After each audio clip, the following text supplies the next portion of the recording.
दोस्तों, यह घटना उत्तर प्रदेश के प्रयागराज से चल के आए, जहां एक नई नवेली दुल्हन की बेरहमी से हत्या कर दी जाती है।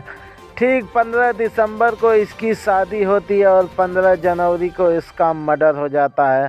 अब सवाल उठता है कि इस दुल्हन ने ऐसा क्या किया है जो इसकी बेरहमी से हत्या कर दी गई और मर्डर करने के बाद इसे सड़क हादसे का रूप दिया जाता है, जिसमें बताया गया कि महिला को बोलेरो कार ने टक्कर मार दी है, जिससे महिला की मौत हो गई है।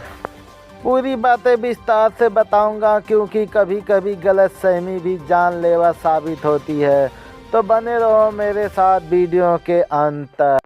इस महिला की 1 महीने पहले शादी हुई थी। बताया जा रहा है कि 15 दिसंबर को मुख्यमंत्री सामूहिक विवाह योजना में दोनों की शादी हुई थी और फिर 15 जनवरी को ही उसे मौत के घाट उतार दिया गया। इस हत्याकांड में 4 से 5 लोग ने मिलकर अंजाम दिया था। इसे वारदात को अंजाम देने में आरोपी पति और अन्य को पुलिस वाले ने गिरफ्तार कर लिया।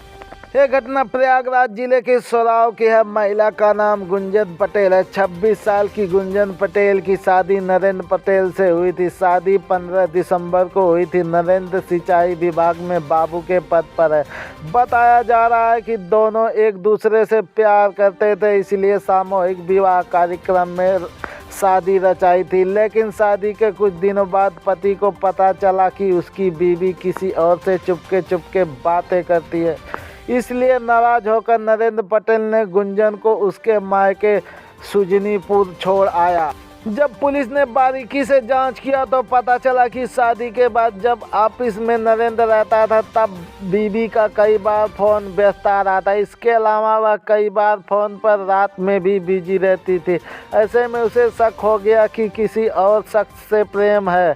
इसी को लेकर उसने मन में शक गहरा गया, लेकिन उसने इस बात को लेकर कभी पुष्टि नहीं किया था। इसलिए उसे रास्ते से हटाने का फैसला भी कर लिया। इसीलिए उसे मायके छोड़ आया।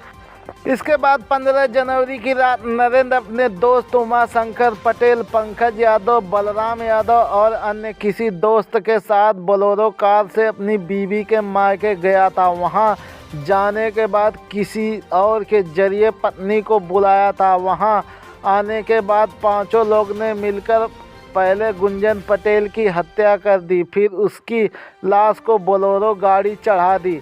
उन्होंने इसलिए ऐसा किया कि जिससे वह हत्या नहीं बल्कि हादसे लगे। लेकिन अब पुलिस ने जब जांच करते हुए पति नरेंद्र और उसके दोस्त को उमाशंकर को अरेस्ट कर लिया।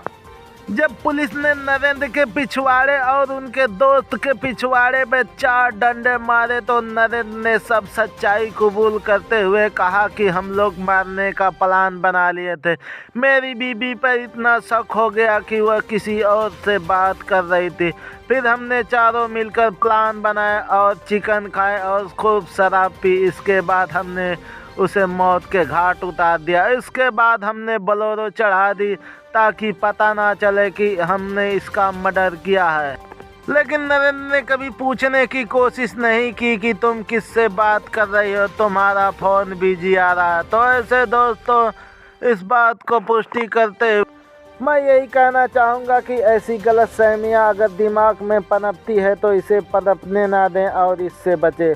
कोई भी बात हो स्वयं खुद की पत्नी से पूछ ले और ऐसा शक का कीड़ा पनपने ना दे। ऐसी बातों से बचे और अपना और अपने पत्नी और परिवार का ध्यान रखें। धन्यवाद।